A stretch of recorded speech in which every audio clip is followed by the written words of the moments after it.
Capek banget rasanya punya bos yang pagi-pagi udah ngomel-ngomel, marah-marah, ngatur ini itu, padahal sendirinya cuma duduk doang. Sebel banget. Sebenarnya apa sih fungsinya tuh jadi seorang pemimpin yang dia cuma duduk doang gitu, ngatur-ngatur, marah-marah bisanya. Ayo ngaku siapa nih di antara teman-teman semuanya yang punya kelakuan yang sama kayak gini ketika menghadapi bos atau pimpinannya. Ngaku kalau kelakuannya sama, komen di bawah ya. Oke, teman-teman semuanya, pada kesempatan kali ini kita akan membahas tuntas sebenarnya apa sih fungsi dari pimpinan, karena dilihat-lihat dan memang hangat diperbincangkan di kalangan karyawan, pimpinan tuh fungsinya apa sih selain duduk dan ngatur doang. Dalam video kali ini kita akan membahas ya teman-teman terkait dengan fungsi dari pemimpin itu sendiri. Namun sebelumnya, izinkan saya memperkenalkan diri terlebih dahulu. Saya Elsa Angelina Hendraong dari Program Studi Pendidikan Administrasi Perkantoran, Fakultas Ekonomi Universitas Negeri Yogyakarta.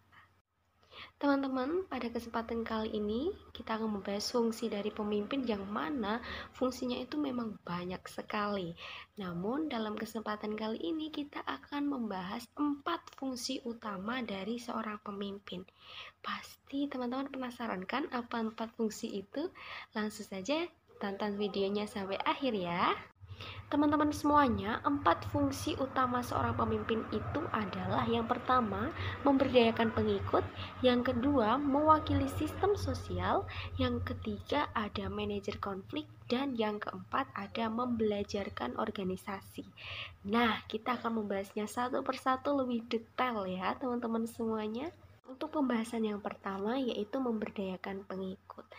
Menurut Wirawan 2013 disampaikan bahwa memberdayakan merupakan kegiatan untuk membuat seseorang mampu dan diperbolehkan serta diizinkan atas dasar inisiatif sendiri tanpa ada dorongan orang lain gitu ya teman-teman. Jadi artinya di sini adalah seorang pemimpin itu berfungsi untuk memberdayakan pengikutnya, artinya tetap boleh mengizinkan, memperbolehkan atau memberikan kesempatan kepada pengikut agar pengikut atau karyawan atau bawahannya itu mempunyai daya kreativitas, pengembangan diri yang bebas dengan tetap mempertimbangkan aturan-aturan yang ada yang berlaku di perusahaannya. Jadi teman-teman di sini sifatnya lebih kepada memberikan kebebasan karena memberikan peluang kepada karyawan untuk berkembang tentunya dengan cara memberdayakan pengikut itu tadi. Tidak melarang-larang, tidak overprotective gitu ya dari pemimpin kepada pengikutnya. Jadi pengikutnya lebih diberdayakan dan diberikan kesempatan untuk berkembang. Lanjut ke fungsi yang kedua. Fungsi yang kedua ini adalah pemimpin berfungsi untuk menjadi wakil dari sistem sosial yang dipimpinnya. Maksudnya gimana nih? Jadi seorang pemimpin ini bertindak sebagai tokoh, simbol atau wajah dari sistem sosial yang dipimpinnya. Gampangannya kayak gini teman-teman. Jadi seorang pemimpin ini menjadi citra dari perusahaan atau organisasi yang dipimpin. Gambaran dari sebuah perusahaan atau organisasi yang dipimpin itu dapat tercermin nih dari pemimpinnya.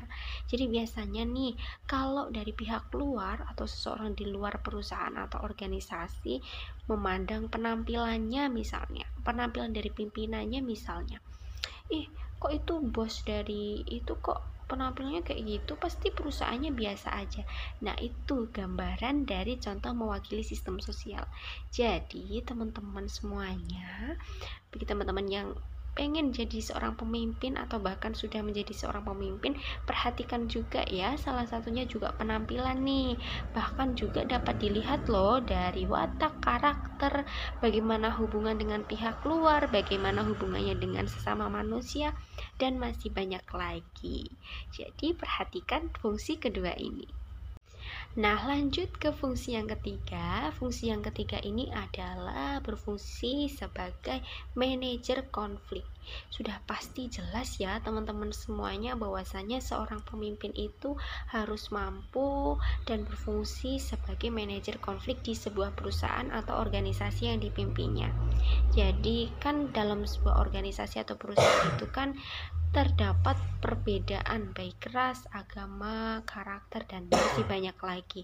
Nah, di sini fungsi dari seorang pemimpin adalah menyelesaikan atau menengahi apabila di dalam organisasi itu terjadi konflik. Banyak sekali faktor-faktor konflik yang ada di sebuah organisasi. Mungkin bisa perbedaan pendapat, perbedaan yang lainnya gitu ya. Nah, di sini seorang pemimpin itu berfungsi untuk menengahi atau bahkan menyelesaikan. Dan teman-teman semuanya perlu diperhatikan dalam menyelesaikan konflik di sebuah organisasi atau perusahaan itu ada dasarnya ya. Biasanya sebuah perusahaan atau organisasi itu sudah memiliki kebijakan atau peraturan yang mengatur di dalamnya.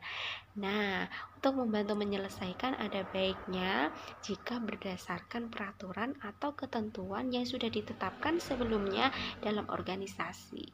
Harapannya ini agar lebih adil gitu ya teman-teman. Jadi seorang pemimpin harus paham nih peraturan yang ada, bagaimana cara menyelesaikan konflik yang ada di organisasi, dan lain sebagainya. Nah, fungsi yang terakhir ini adalah membelajarkan organisasi. Sudah jelas ya teman-teman bahwasanya seorang pemimpin ini diharapkan mampu memberikan kesempatan kepada karyawan atau bawahannya di dalam sebuah perusahaan atau organisasi untuk mengembangkan diri, baik dengan memberikan pelatihan atau tugas belajar dan lain sebagainya ya teman-teman. Kenapa sih ini penting banget dilaksanakan? Ya jelas ini penting sekali dilaksanakan karena banyak sekali pesaing di luar sana. Bahkan perkembangan zaman pun juga cepat yang menuntut kita untuk turut serta up to date. Bahkan skill yang kita miliki itu juga harus diupdate teman-teman. Baik skill dari keterampilan yang sudah kita miliki maupun pengetahuan. Bahkan pola pikir pun juga bisa loh menjadi salah satu alasan agar kita dapat belajar terus-menerus. Karena pola pikir yang berkembang, growth mindset itu diperlukan dalam abad ini. Jadi teman-teman semuanya meskipun sudah keterima kerja harus tetap belajar gitu ya. Nah ini nih tugas dari seorang pemimpin. Fungsi dari seorang pemimpin adalah memberikan kesempatan belajar kepada para karyawan dan bawahannya. Nah itu tadi ya teman-teman 4 fungsi utama seorang pemimpin dan memang harus dimiliki oleh seorang pemimpin.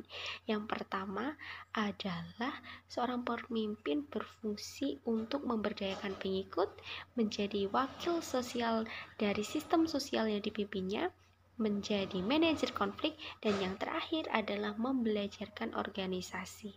Gitu ya teman-teman semuanya. Jadi gimana nih? Apakah pemimpin atau bos teman-teman udah memenuhi 4 fungsi itu? Komen di bawah ya teman-teman.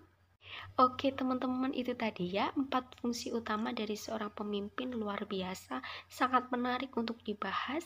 Dan mungkin di next video kita akan membahas lebih jauh lagi terkait dengan seorang pemimpin itu sendiri.